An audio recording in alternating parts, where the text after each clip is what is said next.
I feel? Watching a man come into my own home, attack my own wife, and I can't do anything about it? I'm never going to be in that position again. Oh, Michael. Hey. You remember Officer Davis? Yeah. Oh, yeah. How you doing? I didn't recognize you. Had a uniform. Hey, I'm going to make sure that your block's patrolled all night long. Would you like to go get a cup of coffee? You're safe with me. I'm a cop, remember? What's going on? What the hell are you talking about? You and Pete. He wants you. He thinks you want him. We're staying away from this guy. You got it? I'm sorry, I didn't mean to scare you. How do I get a cop off my back? Here it is. 5,000. You walk away and don't mess with my Bribe, Mikey. Call it whatever you want, Pete. I don't know what's going on with Michael. He's losing it. This guy's a decorated officer you're accusing. I don't care how many medals he has. I want this taken care of. He's making up these stories. So maybe you're overreacting a little bit? He threatened to kill me last night. How do you suggest I react to that? These wild accusations about me. Mr. Carr, is there something personal in this? I told you he was dangerous. What's it gonna take? Me in a body bag? And anything I seem to do makes it worse. I got a cop who wants my wife. Stay here and lock the door. Do it!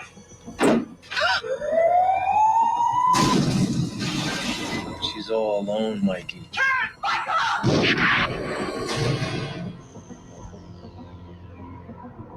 But not for long.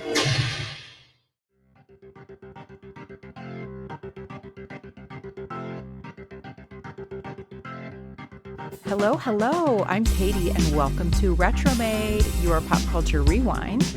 Let's continue the exploration of the best of the 80s and 90s and our ultimate everyman with the 1992 psychological thriller, Unlawful Entry. I am very excited to have a returning guest with me today.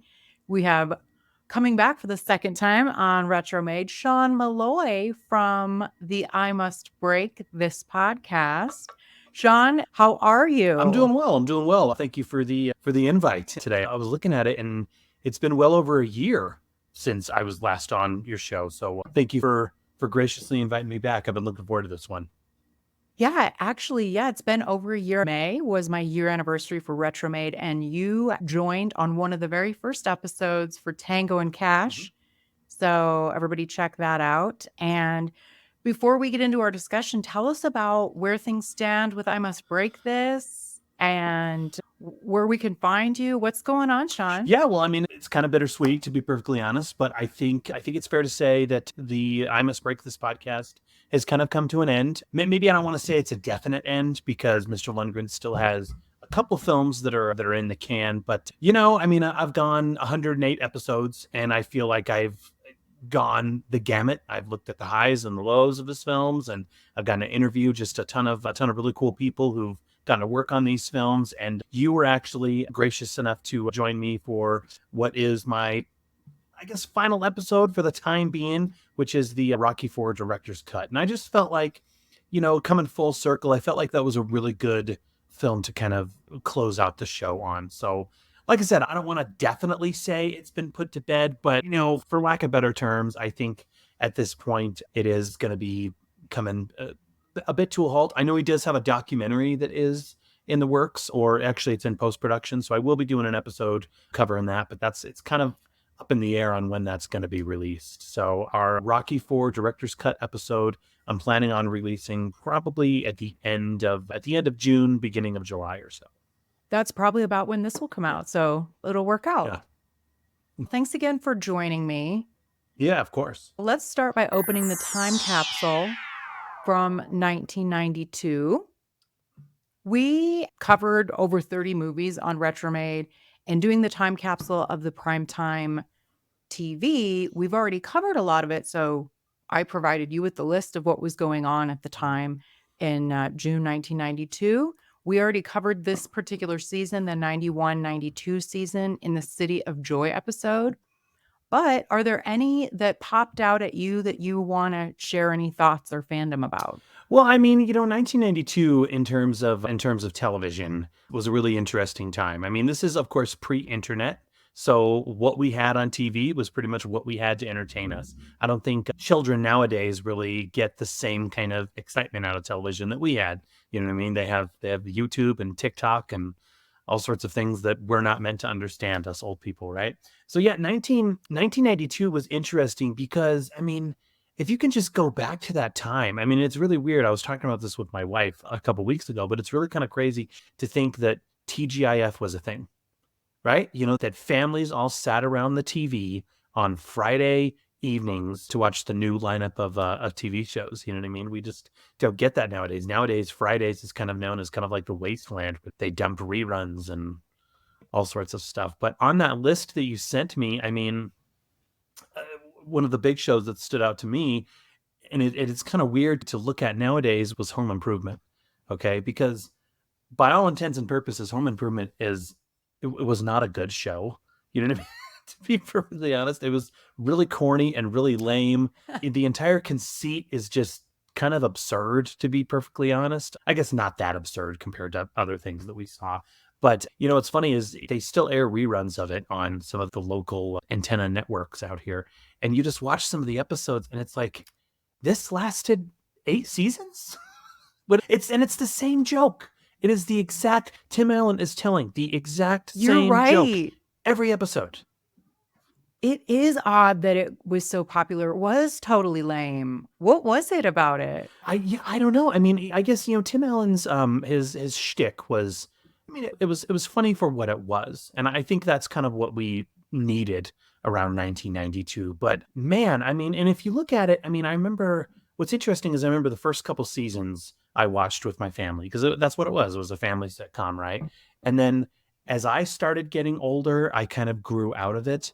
And what's weird is the kids in that show started getting older. And I feel like with every sitcom, when the kids get older, that's when it really starts to kind of lose its steam and it kind of loses its luster. And I remember when the kids started getting older in that show, the storylines really weren't clicking. And the kids were kind of going through these growth spurts where they are kind of looking a little funny and awkward and their voices are a little off. And it was, again, doing that same joke. I mean, you know, they can only hide Wilson. Remember Wilson, the character? They can only hide his face in so many different ways. Yeah, the fence. Yeah. Yeah. And then there were a few episodes where, like at a Halloween party, he'd be wearing a mask. Or I remember there was one where he was talking on a cell phone and he was covering, you know, I mean, people who are listening can't see it, but he had his cell phone up on one ear and then he was covering his mouth with his hand with the other hand. And it was like, okay, guys, what are we doing at this point? You know? Yeah, like hacky almost. But I feel like a lot of guys, like dads, liked it. I don't know if they related to Tim or what, but it was really popular. But you're right, it's not a very good show, but we all know it. We know it very well. Yeah, definitely. So, yeah, that was the big one that kind of stood out to me on that list. You mentioned Roseanne. Roseanne was, of course, a juggernaut. And I think, you know, in hindsight, if you look back upon it, I think one of the big reasons why Home Improvement was the success that it was because, you know, that's something else too that, I mean, if you want to go down this rabbit hole, that's something else that we just don't get nowadays is a show would be a success or it would at least get another season or it'd at least get eyes on it if it was on a night where a popular show was on. You know what I mean? And so if you think about it, like NBC, the lead-in, like NBC, they had Friends and they had Seinfeld. And if you remember, this was must-see. What was it called? Must-see TV. And now they did it on Thursday nights. But what it was funny is, on Thursdays. Yeah, yep. And so what they did is they had Friends at the 7 o'clock hour, and then they had Seinfeld at the 8 o'clock hour. And so whatever they put in between was guaranteed to get watched. It was guaranteed to get watched. And I feel like with Home Improvement, ABC did that same strategy. I remember it was Tuesday nights. They had Roseanne. They had Home Improvement. Okay, those are their two juggernaut television shows. And so they would kind of test the waters and put new programming on in that evening between those shows. Not many of the shows were very good, were very memorable, to be perfectly honest. But I do remember that. Yeah. I'm glad you brought Roseanne up because I just covered in the last episode, which was 3 Wishes. Have you seen 3 Wishes? Probably not from... No, I haven't, but I do distinctly remember it coming to theaters and it coming out and getting released. And I remember it. I don't remember hearing anything bad about it. No, it was actually really good. It's just for whatever reason didn't get seen. I actually do really like it. But in that episode, so you guys go back and listen to episode number 31, Three Wishes, and I did a whole Roseanne retrospective on that show. So yeah. All right. Well, thanks for that. Home Improvement. Yeah. Wild times. Yeah. Should we move on to the Billboard Top 10 that week from June 26th, 1992? Okay. This is very 92. Like all of these are very 92. So the number one song is I'll Be There by Mariah Carey. Classic. Everyone knows that song. Number two song is Baby Got Back by Sir Mix-a-Lot. I have this cassette tape. I loved it, like the single. I like big butts and I cannot lie. You other brothers can't. Do you remember? I mean, this is going back a bit, but I remember going to a music store. It's actually really kind of cool. I'd love, a lot of people ask if you could go back in time. This is one of the things I'd love to see. But do you remember going into the music stores and there just being walls upon walls of cassette tapes? Do you remember how they would line them up and how they would because it was very difficult, to display a cassette tape. So it would be on a wall. And you would have just 3-4 walls just full of these cassette tapes, and they would all be in alphabetical order. And you go down. I only bring that up because I remember I had that cassette tape single as well. So you did? Oh, yeah.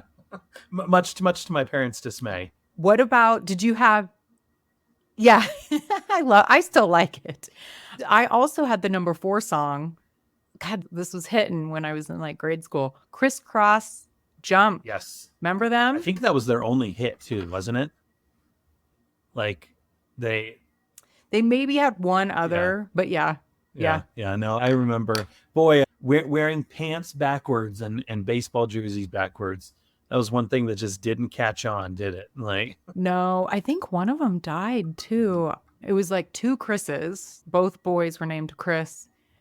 One of them was Daddy Mac, one was Mac Daddy. I don't know. It was wild, and I thought it was cool in 5th grade or whatever, however old I was. Yeah.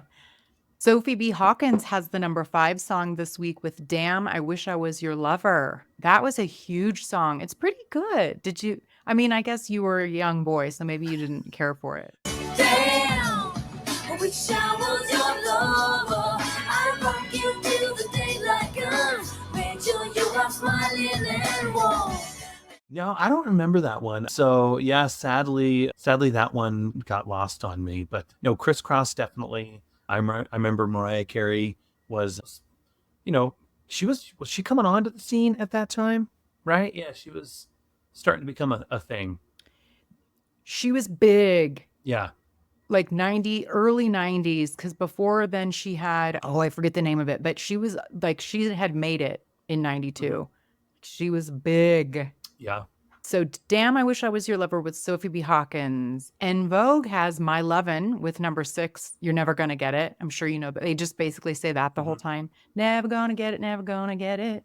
Yeah. Yep. No. Celine Dion.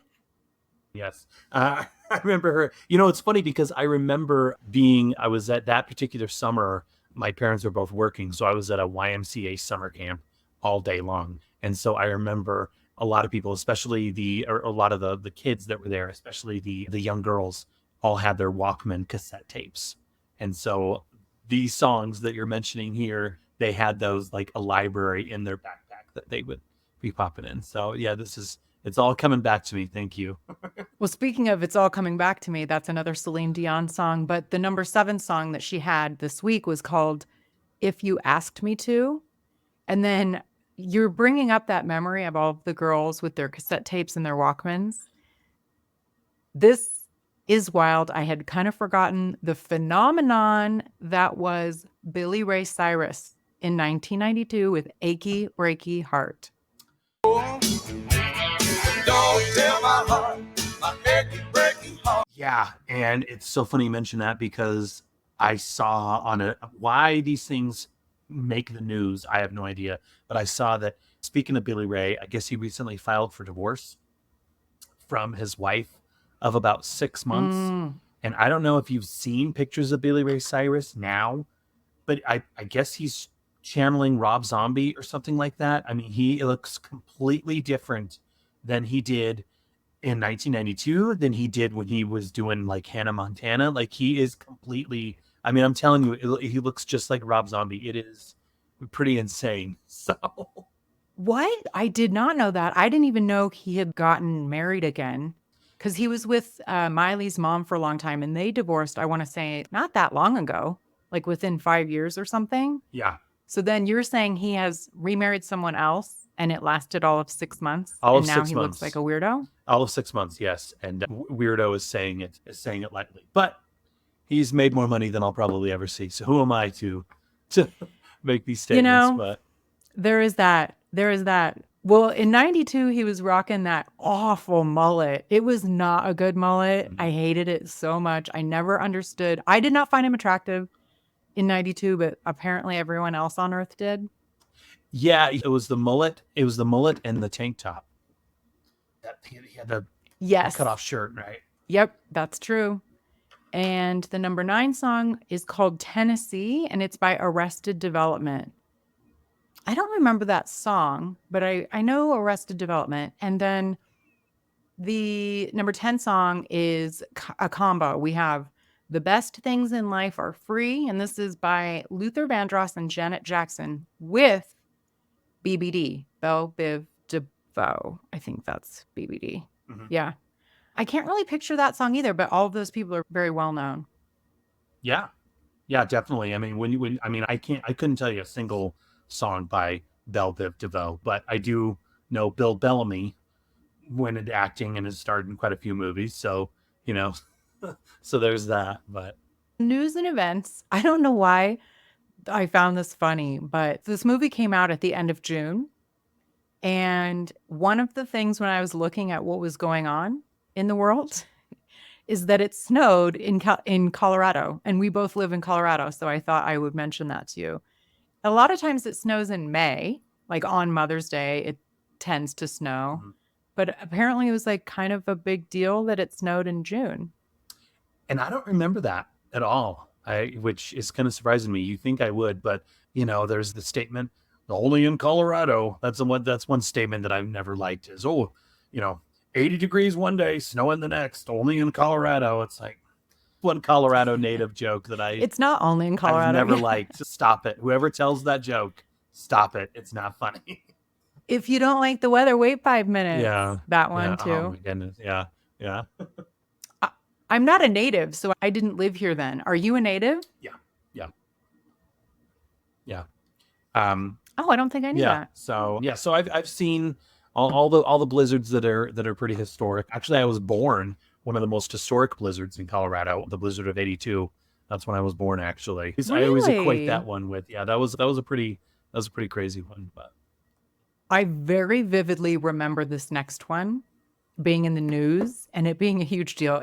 This is just wild to me because we have such a different news environment now, or media environment, I should say.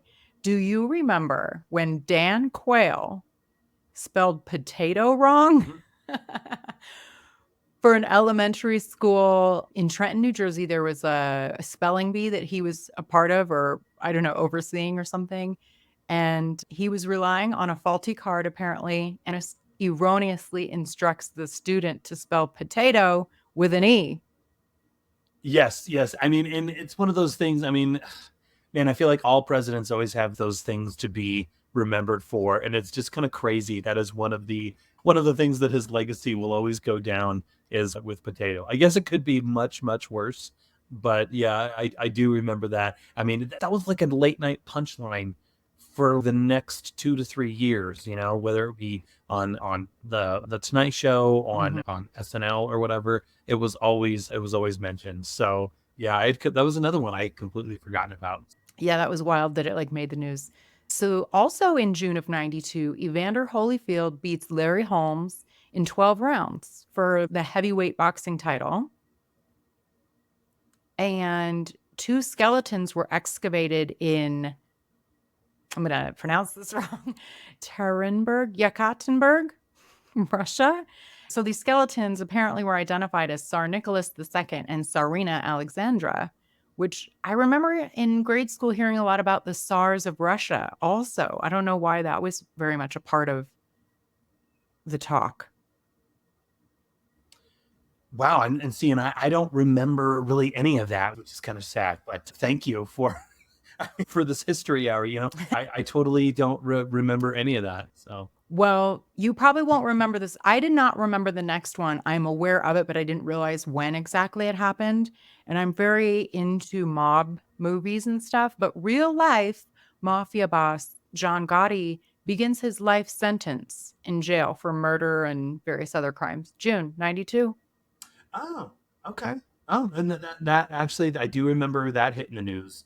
Yeah, man, I'm just going back and remembering, and I'm now thinking about all of the various movies that have come out since then about Gotti and about his imprisonment. So, oh yeah, some are better than others. Yeah. The next one I'm going to post to you is a trivia. Okay. So there was the NBA draft. I don't know. Do you know anything about basketball? I don't follow the NBA and basketball as much as I should. Some of my closest friends do, actually, but but interestingly though, this summer I did play basketball for the local rec league, but that is the last thing that makes me an expert.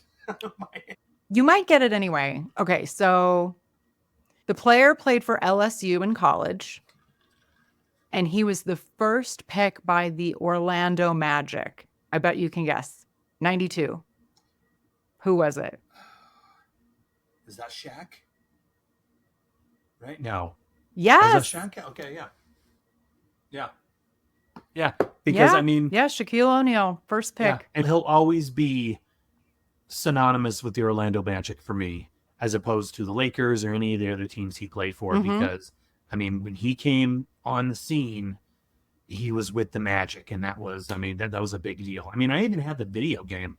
For God's sakes, he had a video game where he was like a kung fu master taking out bad guys. It was called Shaq Fu. You know what I mean? Like the fact, I mean, that just kind of shows you anybody. Why was he a kung fu person? Like, I have no idea. But again, that was the kind of the crazy aura that he had. I mean, you know what I mean? He was just this pop cultural thing where he did a little bit of everything. He went into acting. He rapped. He had a rap album. He had the video game. He had all these endorsement deals. He was... I mean, he was Shaq, man. He was great. Wow. There was also 2 earthquakes in California, including the 3rd strongest in the U.S. ever. And one of them was a 7.4 on the Richter scale. Yep. In June of 92. Mm-hmm. I heard about those. Yep. I feel like we don't hear about earthquakes there as much anymore. No, yeah, you're right. It is interesting how often we really don't. And then when we do, it's always like a blip. You know what I mean? It's always real quick. And then, yeah, but no, you're right. Yeah, again, I think just the changing like media environment. But there are several weddings. We have TV personality Steve Irwin marries naturalist Terry Raines in Eugene, Oregon. And they remained together until he died in 2006. So the crocodile hunter, Steve Irwin, got married. Mm-hmm. Yeah. No, that's pretty cool. But I don't remember him being... What's really kind of crazy is, I mean, how do I say this? Obviously, he was around in the early 90s, but I don't really remember the crocodile hunter as we knew him really becoming... into my zeitgeist and becoming like a known figure until the late 90s, early 2000s. Isn't that wild? I don't know. Yeah, you're right. Yeah. You're right. Do you remember the Montel Williams show? He married a burlesque dancer, Grace Morley, in June of 1992, and they got divorced in the year 2000. Well, it was probably the payday loans that he was that he was marketing. Oh yeah.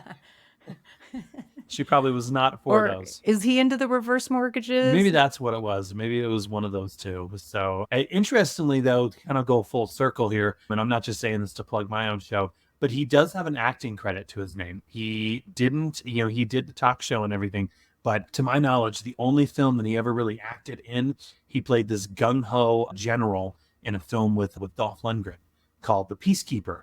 It is extremely cheesy and very, very lame, but it is quite easy to find. It's on just about every streaming service imaginable. So if anyone is curious to see what Montel Williams, how he did in the realm of acting, he did team up with Dolph for a very lame movie back in 96.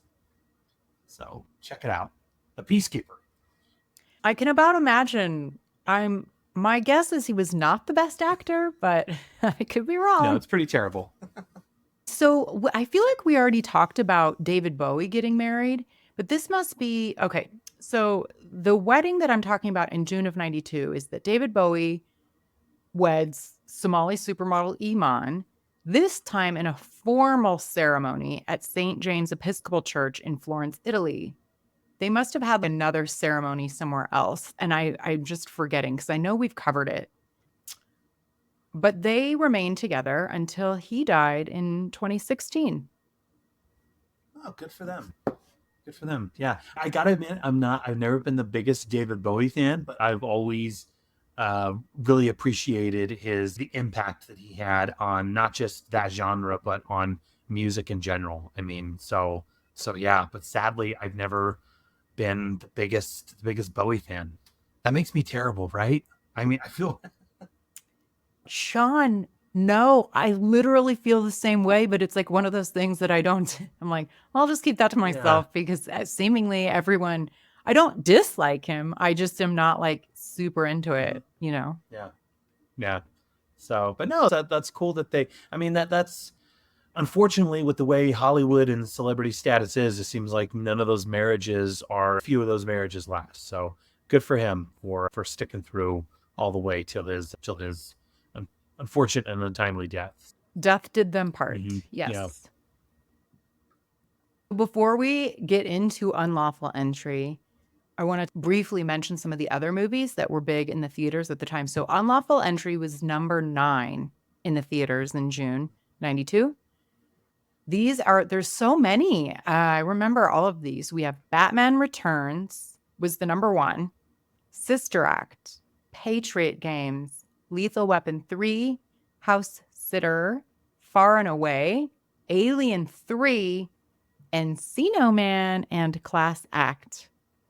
It's quite a group of movies, eh?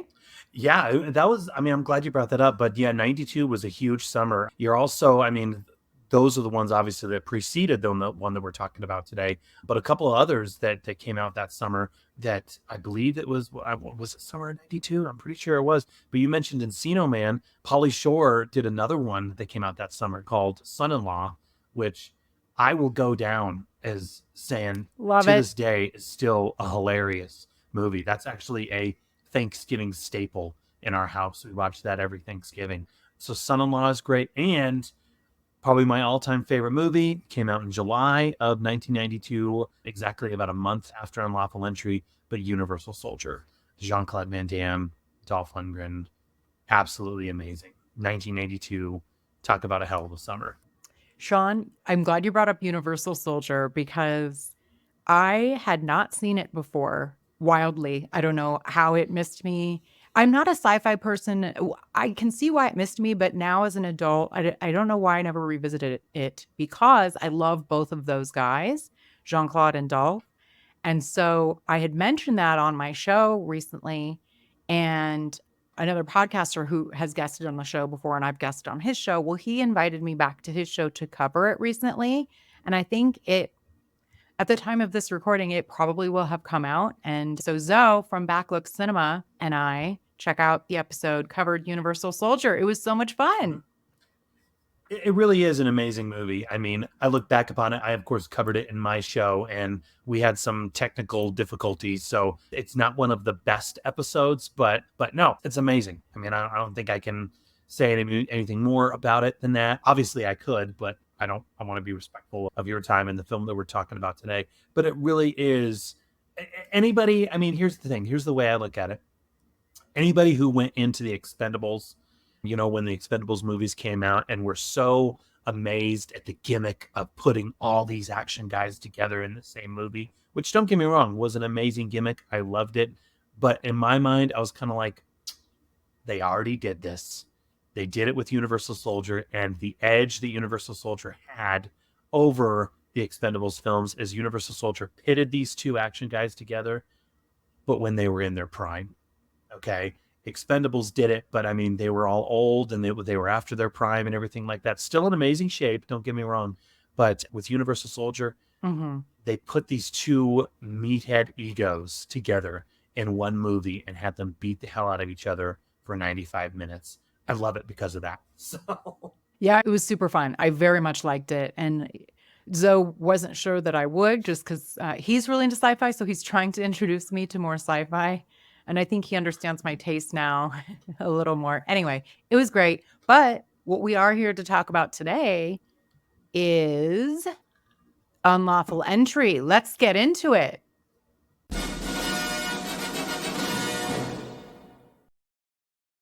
The release date was June 26th, 1992. It is rated R. The IMDb is a 6.4. I feel like the last several movies that I've done have been right around that range. We have Jonathan Kaplan is our director here, and he produced the series ER and directed several episodes of that. But he also directed The Accused as well as Broke Down Palace. So that's the director here. The writers are, we have George Putnam, and he is known for his writing on NYPD Blue and Deadwood, as well as John Katchmer, who's not really otherwise known, and then Lewis Collick, who's known for tons of stuff, including October Sky, Domestic Disturbance, Ghosts of Mississippi, and Ladder 49. The music is by James Horner. Does anybody remember that? He's the Academy Award winner, James Horner, and it's friggin' good. It's super good in this. I really liked it. What'd you think of the music, Sean? I love the music. I mean, there's so much about this movie to appreciate. The one thing I would just want to say now before I forget, but one of the things that's amazing about this is not only did this come out in theaters, okay, or excuse me, not only was this released in the summer, okay, but this went theatrical. A film like this would not go theatrical nowadays. A film like this at best would premiere on like a Netflix or like a streaming service or something like that. When you were mentioning that crop of films that came out in the summer, I mean, think about just all the different genres and all the kind of lower budget or mid-budget films that we got that were released in the summertime. Nowadays, we don't get that. I mean, think about it, summer is pretty much the home for Disney and whatnot, you know, just these giant $200 million blockbusters. But yeah, sorry, that was a side tangent. He asked me about the music, but no, the music complements this film wonderfully, because I think at its core with this particular film, I'm just going to say it, this is a pretty kind of a lurid, trashy movie, to be perfectly honest. I mean, it's pretty trashy in It's formulaic. Yeah, in many respects, but I think the music really, really bounces off it all pretty well, you know? Well said.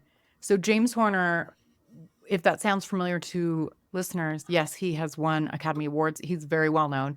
But we also talked about him because he did the music for Uncommon Valor with our other everyman, Patrick Swayze. So go back and listen to that episode if you haven't. Okay, so for those of you who have not seen this in 30 years, we have happily married Michael and Karen Carr call the police after a failed robbery in their Los Angeles home. Before long, Officer Pete Davis arrives and helps arrange the installation of a new security system, taking extra interest in the couple's case. As a result, the grateful Carrs invite Pete over for dinner, and as one thing leads to another, they strike up an unexpected friendship. However, as the lonely policeman develops an intense fixation on the Carrs, Pete's take on friendship turns into a dangerous obsession. What happens when the cure is worse than the disease? That's the description. The budget of it was $23 million, and it made $57 million. Which is kind of surprising for a movie like this, like you were talking about, Sean. Well, I think there's actually some very clear reasons.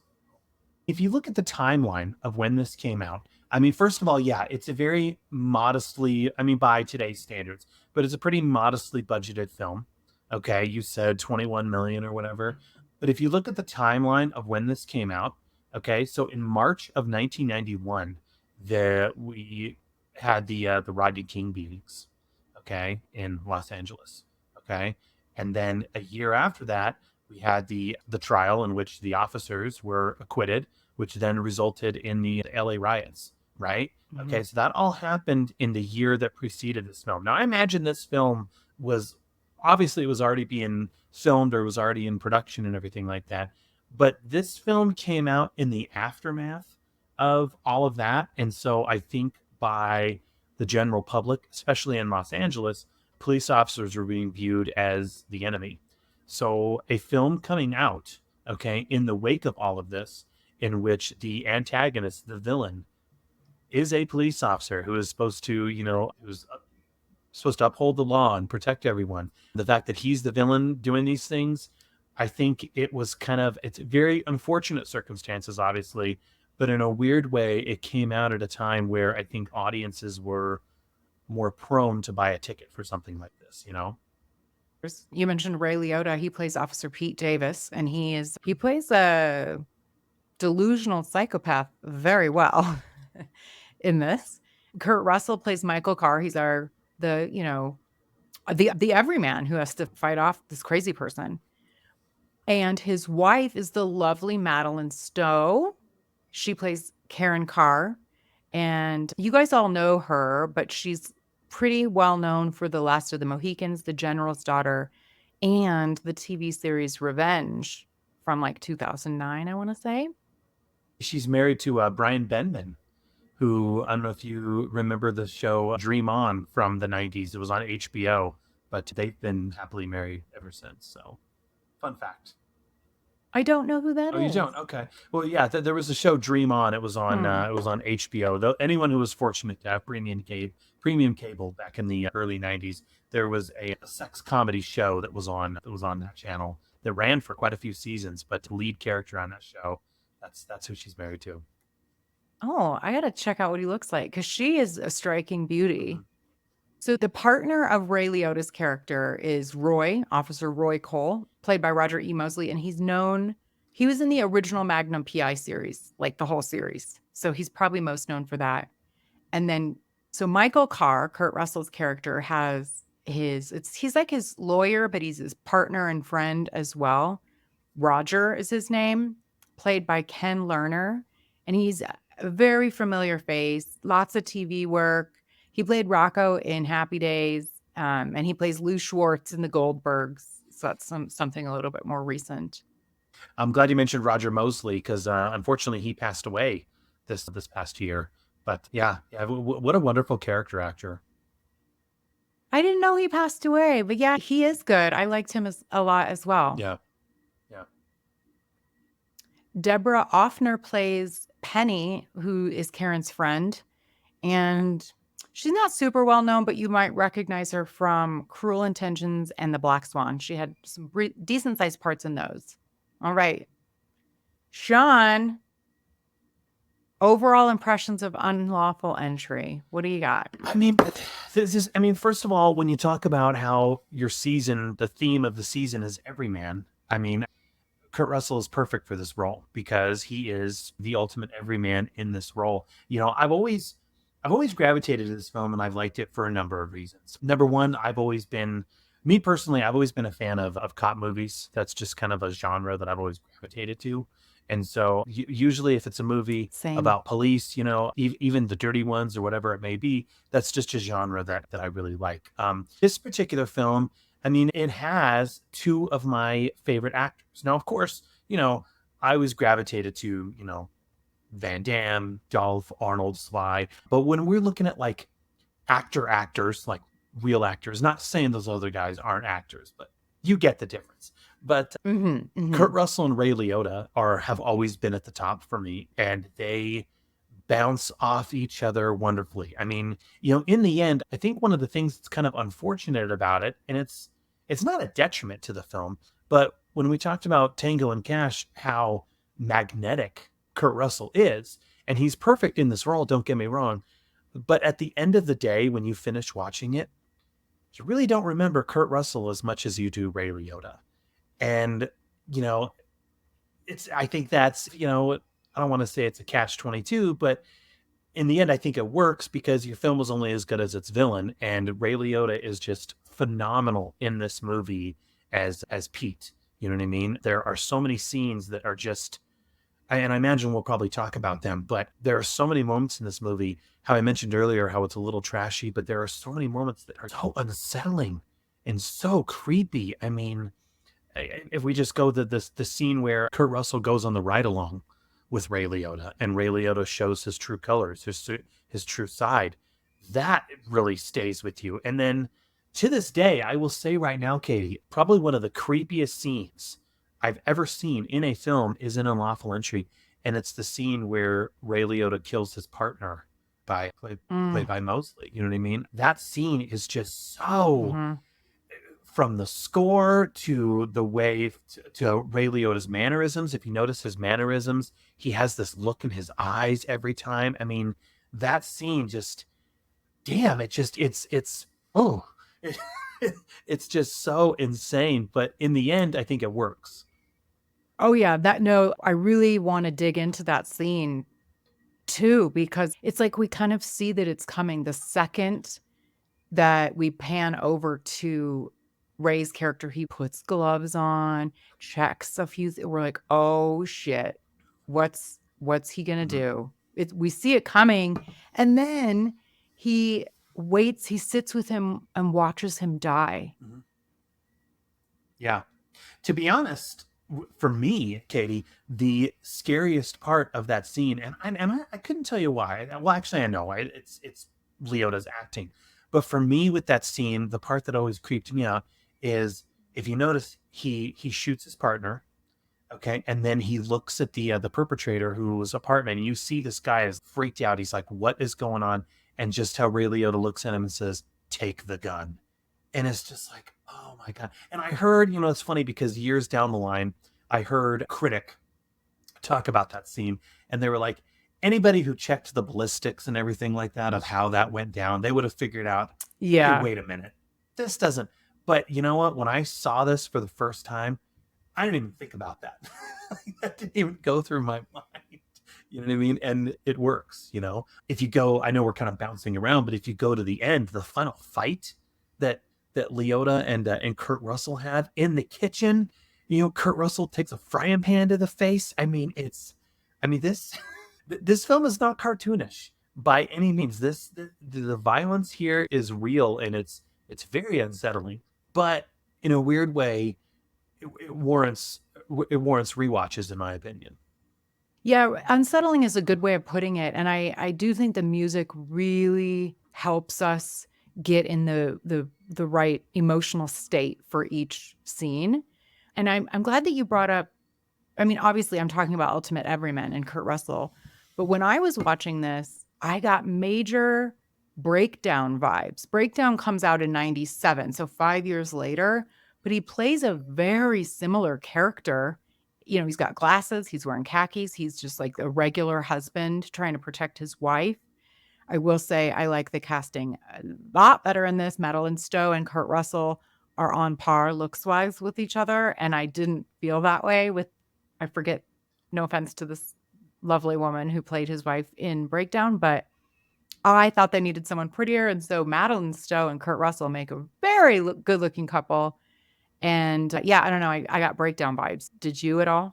Well, first of all, the actress, that's Kathleen Quinlan, who plays his wife in Breakdown. Yes. I mean, what's interesting is, I guess I never really looked at it that way. To be honest, I'm just going to say it. Madeleinestowe in this movie always kind of annoyed me. She's doing that. I know, I'm sorry. But she's doing that thing that I've never really liked. And we see this all the time in horror movies, okay? But she's the one who's oblivious to what's going on. You know what I mean? There are red flags and there are signs, okay, in front of her so many times, and she's always just, I don't know. It's my husband who's crazy. You know what I mean? I mean, think about any movie that has a killer kid. This is a lame example, but I feel like any film that has a child who is a little psychotic or whatever, you always have that one person who's just running to the parents, running to the teacher, running to everyone, trying to warn them, saying, hey, this person is not right. This person is ill. Okay, we need to watch out for him. And that person is always getting blown off. Okay, it's almost like that person is the crazy one. And I feel like that is what Madeleinestowe, for the first 2 acts of this movie, that is what Madeleinestowe is doing to Kurt Russell for a good chunk of this movie. You know what I mean? I mean, there's the scene when Kurt Russell comes home from the ride along and he's like, something is wrong. Something is amiss. I don't want this guy around anymore. And then Madeline Stowe completely gaslights Kurt Russell. If you remember, she completely gaslights him and says, well, you weren't in my shoes because you didn't have a knife to your throat. So blah, blah, blah, blah, which I don't want to mitigate what she went through by any means, but it's one of those things where it's like, Rady, like your husband is telling you that he doesn't want this guy around. Listen to him, please. I see where you're coming from, but I disagree a little bit. I thought she was pretty appropriately hearing him out, but also she's like, well, this came out of nowhere. Yesterday, we loved this guy.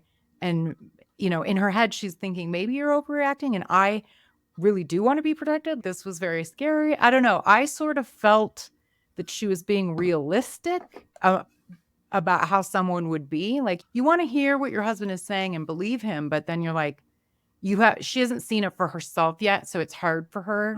I don't know. I hear you though. Yeah. And I mean, and a lot of that is to Ray Liotta's credit, because Ray Liotta is, I mean, again, the guy's a masterful actor, and he is so, I mean, he's so good at playing the master manipulator. You know what I mean? And that's exactly what he does. The scene where he goes to see Madeline Stowe one-on-one, and he shows her the bullet wound, and he kind of tells her, like, being a cop, this is what I have to go through, and maybe your husband wasn't ready to, to walk on the wild side, if you will, and this is why I do what I do. So I can see where maybe she's coming from and wanting to believe him, but there are just so many moments. The scene at the nightclub that comes up later on where Ray Liotta just, I keep calling him, we should call him Pete, but the scene where he shows up at the nightclub for Kurt Russell's, big grand opening, Madeline Stowe does not see that as being weird at all, that this cop is showing up uninvited to a nightclub. That's true. Yeah. Anyway. That's true. Yeah, that was pretty good. Yeah, we see him, and it's like little manipulations and that's actually kind of a movie trope, like this type of movie trope. It follows a formula. This happens. One of the spouses sees it happen, but because it's such little manipulations and so done in such a way that the other person doesn't see it. And, it's very tropey. Like, the whole movie is very tropey, but I still liked it because I think the acting was pretty spectacular. And especially when I was rewatching it, I'm like, okay, couple things. I'm really glad that the cat lived, because I'm like, oh, we're introducing a pet that means a lot to the family. This does not bode well for Tiny, the gigantic orange cat, but he lives. He doesn't die. But immediately when we meet the friend, Penny, and she's into Ray Liotta's character, Pete, I'm like, oh, she's going to die. And then I'm screaming at the TV, he's not dead. Shoot him. Like, shoot him. He's not dead. That happens every movie this type. They like step over him, and sure enough, he's not dead. So anyway, those were like the three like tropes of this type of thriller that really stood out to me. Do you have thoughts? Well, yeah. I mean, regarding the whole, he's not dead, that's kind of been one of my slight issues with the film, is how he almost, his villain character almost kind of evolves into a Michael Myers, by the end, you know what I mean? To where he just is completely unstoppable. And, then it's kind of relying on some of these horror thriller tropes. But you know what? I think in the end, we were talking about this on another podcast I guested on recently, but if anyone else was in the role, okay, in these particular roles, you would look at it as being pretty absurd and pretty ridiculous. You know what I mean? But because you have Kurt Russell, who is acting his ass off, and then you have Ray Liotta, and then Madeline Stowe. I mean, these are all amazing actors. They are selling it so well that you're able to kind of look past the overall kind of silliness of it and go along with it. You know what I mean? But no, yeah, you're exactly right. It is kind of interesting how by the end it kind of does devolve into a standard home invasion thriller. However, I will say I do love, there's a moment in the film, I mentioned how Kurt Russell is slammed in the head with a frying pan, and how I mean, how many times have we seen that in movies where the characters get hit and they fall down and then they either get knocked out or they get back up and they can continue fighting? What I love about this is, I mean, it clocks Kurt Russell. He falls to the ground and you see him completely out of his element. You don't know where he is, but he gets that wonderful line to Ray Liotta when Ray Liotta calls the security alarm company, right? Calls him and he says, oh, the password is pyramid. And they said, oh, no, that's not right. And then Kurt Russell gets that line. I'm not going to repeat it, but he says, figure it out, 7 letters. And then he says, F you. I mean, and the way Kurt Russell says it as he's like, you know, beaten down on the verge of death or whatever. I mean, it's one of the reasons why I just think Kurt Russell is awesome, because even in a moment like that where he's had his ass kicked, he still dominates the scene. That's true. And there was another similar point where he kind of feeds Ray Liotta's line back to him. And there's a time in the movie where, you know, Ray Liotta says to Kurt, I'm not going to arrest you. I'm going to kill you. And so then Kurt gets to say that basically back to Ray Liotta. No, I'm not going to arrest you. And then he doesn't say I'm going to kill you. He just does kill him. And then the gun, he drops the gun, literally smoking. He drops the literal smoking gun to the floor. And then, yeah, that's the final scene when they do go out to the porch and then the police are on their way. But yeah, with the security system and the password, you bringing that up, again, like watching this, he's there helping them install the security system. And he asks them what he wants the password to be. It's got to be 7. And in my head, I'm like, oh, you should immediately change it. Now he knows your password. And why is a cop there helping them install the security system? That's the other thing, too, that's always kind of bugged me. I mean, even in 1992, we have security companies, the technicians who are there. Why is a cop there helping? And why are they allowing it? You know what I mean? Like, he pulled some strings. That's right. Well, yeah. Yeah. I don't know. I thought this was kind of funny. There's just terms, things in the early 90s, right? So we have the very early cell phones, and it's like the only really businessy type men have them. And so all 3 of them check their phones when somebody gets a call. He's like, oh, it's me. That, and then the term cock teaser. Ray Liotta, before he attempts to essentially rape Madeleinestowe, he calls her a cock teaser. You don't hear that anymore much, do you? No. No, I think you said enough there. Yeah, there's so much. I mean, there's a few things about this film that, I mean, you wouldn't get nowadays. I mean, obviously, you know, due to events, you know, that have happened within the past 4 years, I do think we could still see actually, we do still see, films that portray police officers in negative lights. You know what I mean? Obviously, but a film like this, I mean, I don't know. I mean, I feel like, again, this screams of a film that at most would get dropped on Netflix with very little fanfare or anything like that, and it would just kind of dissipate. You know what I mean? It would kind of go away. But yeah, I love the fact that something like this went theatrical and we're still talking about it to this day, 30 years later. I think that's something else that warrants some praise for it. You know what I mean? Because let's face it, there are a few films in Kurt Russell's filmography that I don't think stand up as well, or that we really don't, you know, talk about, that kind of have gotten forgotten. But this is one that, considering he just plays an everyman that's overshadowed by Ray Liotta, there's still so many things about it that help it kind of pop and stand up. Yeah, you're right. Ray Liotta actually was nominated for an MTV Movie Award as the best villain this year. He didn't win, but he was nominated. I think the single white female chick won that year. Interesting. Also a good villain. Do you want to know? I don't know. Do they still do the MTV Movie Awards? I have no idea. I don't know. Okay. All right. Well, I always figured out how to tell the winners. Did you ever figure out the telltale sign to how to figure out who is going to win all of the various awards? No, at the MTV Movie Awards, no. You never figured this out?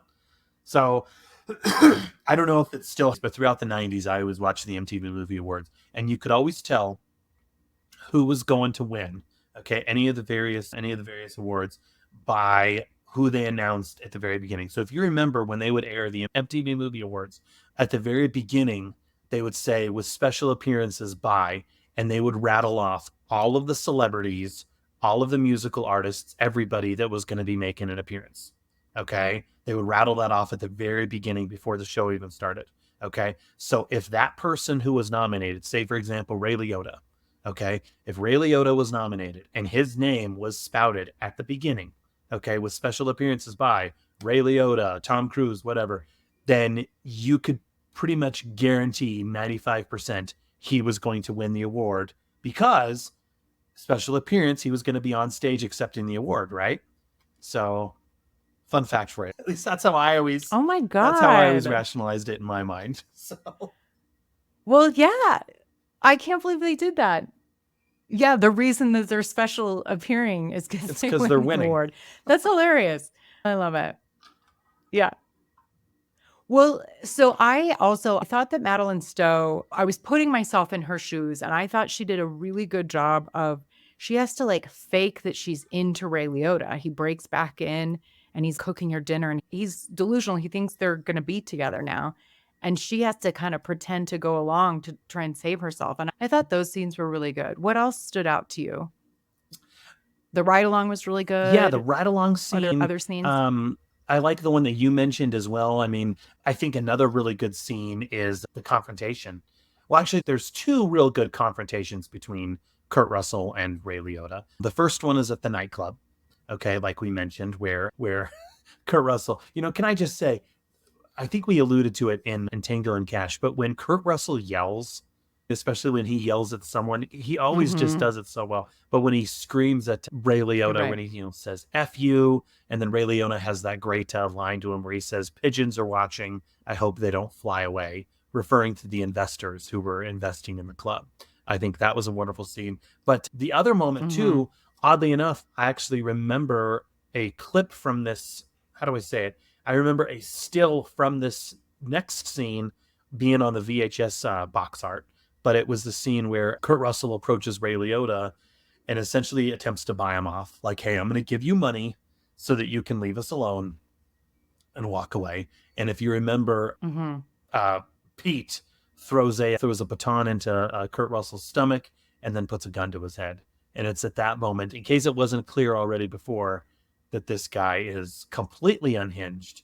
Kurt Russell has met his match. He's probably outmatched, to be perfectly honest. I thought that was really cool. I will say, again, another slight critique that I would have with the film is, I mean, again, Ray Liotta is amazing in the movie, but if you look at the final fight that they have, I mean, you would think being, and maybe you should have had Doug on for this because he can talk to you about, police training tactics or whatever. But you would think that Ray Liotta would be using some of the moves that they teach in the academy or in law enforcement on Kurt Russell. But in the end, they're just completely throwing whatever they can in the kitchen at each other. You know what I mean?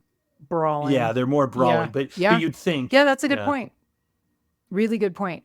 So did you enjoy the sex scene? I forgot. Like, Madeleinestowe is like pretty naked the whole time. I don't think I recalled that from previous viewings. Well, if you can go back this far, this, again, pre-internet and things like that, this was a film that was, rewound for certain scenes among pre-teenage boys in the early 90s for reasons like that. So. Sure. Yeah.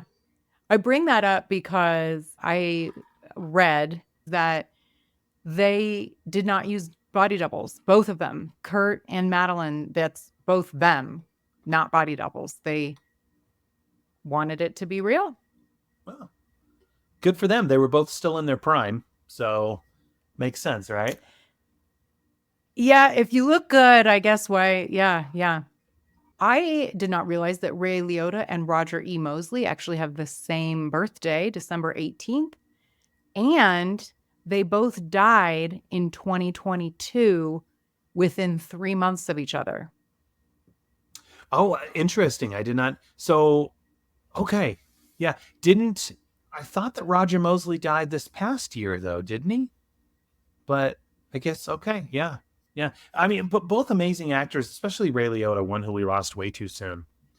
So I remember when I heard that and I couldn't believe it. Oh, yeah. Really bummer. Mhm.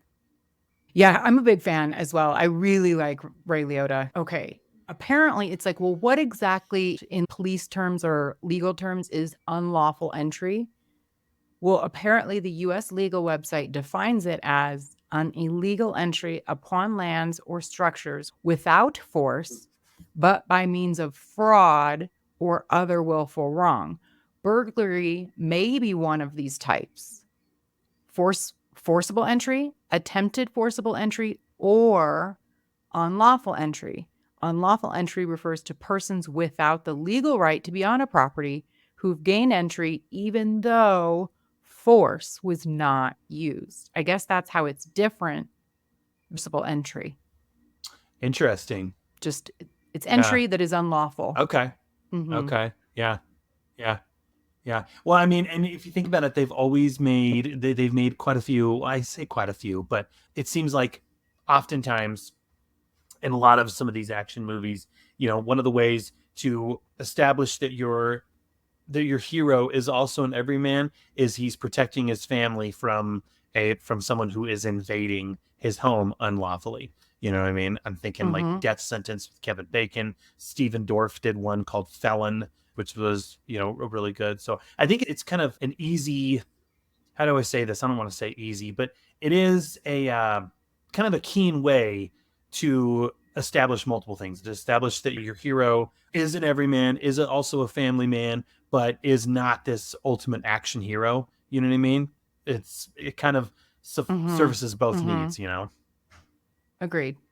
Can you think of any potential other castings for Officer Pete Davis if it wasn't Ray Liotta, who they might have considered?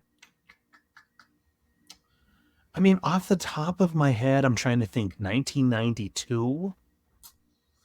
Man, I think Lance Henriksen would have been good. He would have been a little older, you know what I mean, than Ray Liotta, but I think he might have been pretty good. Robert Patrick. I mean, he had already done the T-1000 and Terminator 2. Oh, that would have been, year you're before, right. But I think that would have been pretty good. In hindsight, it's probably for the best that he didn't do that, because then he would have really been typecast. But I think that would have really been good. He has a cop look to him. Yeah. I think for the role of Pete, though, kind of like with Kurt Russell's character, you need that everyman. I mean, Patrick Swayze could have easily filled the role of Kurt Russell's character. I mean, 100%. But I think for the Pete character, you do need someone who's pretty slender, pretty wiry, and you do need someone who has the menace in their eyes. And so I think that's what Ray Liotta certainly brings. Robert Patrick, but like I said, Lance Henriksen, I think might have been pretty good. But again, I think he might have been on the older side. You need someone kind of in that late 30s, early 40s kind of age range to sell it. Yeah, I like your picks a lot. Apparently, Kevin Bacon was considered, and he's played some menacing people before.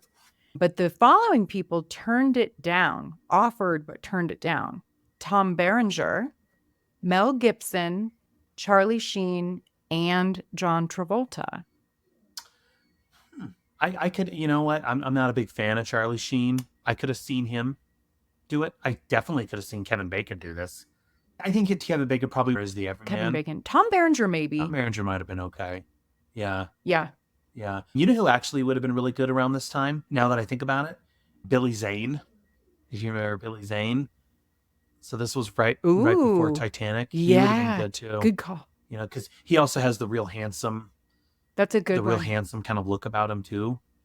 So he did need to be, somewhat attractive. Yeah, I agree. Now, there's plenty. I mean, it's like, okay, who else could have played Kurt? You said Patrick, but there are a couple people who were considered to play Michael Carr instead of Kurt.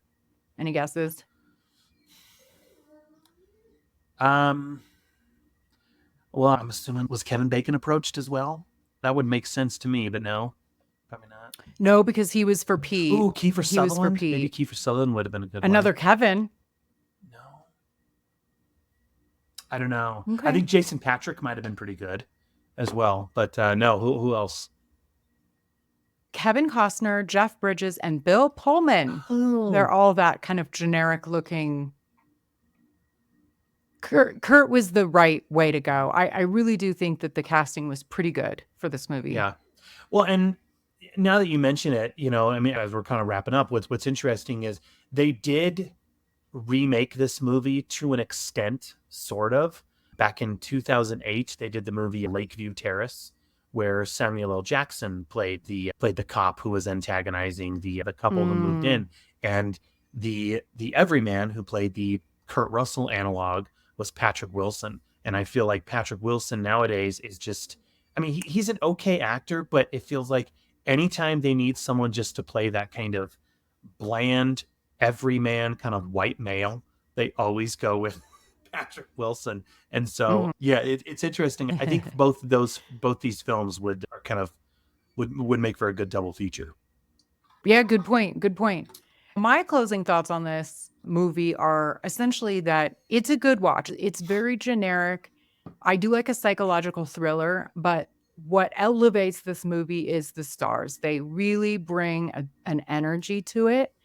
And the music really helped. And I liked how we kind of closed the loop at the beginning and the end. So at the beginning, it's like an aerial shot and with helicopters in the background of the music over LA. And then we see their Spanish style house with Karen swimming in the pool. And then at the end, it kind of comes full circle with the music again, with the police helicopters in the background. So I really liked that there was the bookends on it. What are your final thoughts about Unlawful Entry, Sean? I mean, I think we've kind of talked about it and danced around it in a lot of ways. I think it's not my favorite Kurt Russell film. And I think a lot of that is because he's overshadowed by Ray Liotta. But again, like I said, I think that's actually to the film's strength. Okay. I think any film, there's that old saying, your film is only as good as its villain. And you need a good villain in order for the film to kind of stand up. And so I think in the end, that actually kind of works for it.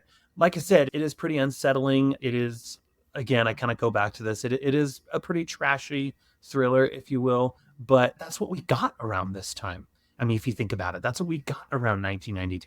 Think about all the trash, all the trash thrillers we got. You mentioned Single White Female, but Basic Instinct. Sharon Stone did quite a few around. I remember she did another one called Sliver. I mean, they were all kind of in the same kind of vein, but I don't know. It's really kind of cool seeing. I mean, what's unfortunate, to be honest, is that we didn't get to see another proper team up movie with Kurt Russell and Ray Liotta. I think they really play off each other really well. And so it's kind of unfortunate that another script didn't come along that kind of put them together. You know, if we're talking cop movies, Ray Liotta did an awesome cop movie with Sylvester Stallone back in 97, called Copland. I think that would have been really kind of cool to see Kurt Russell jump on board, but unfortunately that didn't happen. But yeah, in the end, you know, if you're into cop thrillers, or even if you're not into cop thrillers, but you're into just a good old fashioned, you know, kind of Lifetime thriller that might have a little bit more violence and sex than the typical Lifetime movie, I think Unlawful Entry definitely earns a star for that one. I agree. Sean, thank you so much for joining me again. It's always great to have you on Retromade. And it was fun reminiscing about this. I haven't seen it in forever, so it was fun to talk about this intense thriller. Just remind us again where we can find you. Yeah, so the podcast is I Must Break This Podcast. We look at looked at the extensive filmography of Mr. Dolph Lundgren. You can find it on iTunes or wherever you're subscribed to your podcast. And it's also on the Last of the Action Heroes podcast network feed. So yeah, please check it out. Awesome. And hey, you guys, if you like what you hear or see, make sure that you subscribe on the respective channels. YouTube, subscribe. And make sure you follow Retromade on your podcast app of choice. And I mean, I don't know, I'm going to have to start begging for some reviews here pretty soon. So I very much appreciate a review. Haven't had one in a while, so I will just say that. But thank you again for tuning in. Until next time, be kind, rewind.